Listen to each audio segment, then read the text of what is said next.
Have you ever wanted to paint a big, beautiful bouquet of flowers, either from the garden or when you have a beautiful vase and it just seems so overwhelming?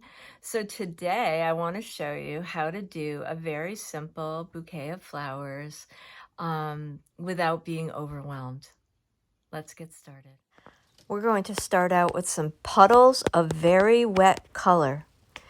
So I'm just dropping in some violet purple, some yellow orange, some regular orange, some magenta, more of a red violet color.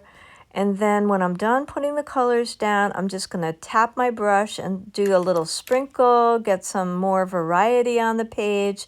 And then I got a smaller brush and I'm just creating petal shapes by dipping into those puddles and letting them run into each other, and it creates a really interesting effect.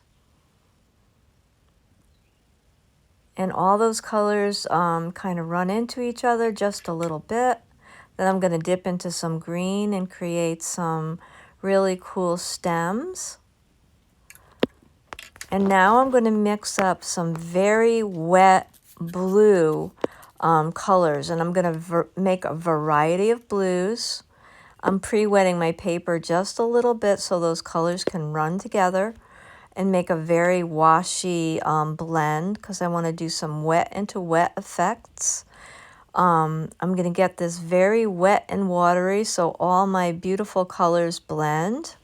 And then when it's very wet and juicy, I'm going to be adding a little sprinkle of salt for some salt effect, which will be really interesting when it dries. And once I get everything down, I add a little bit more color for vibrancy. I add the salt. At the very end, I add just a little bit more red violet for variation.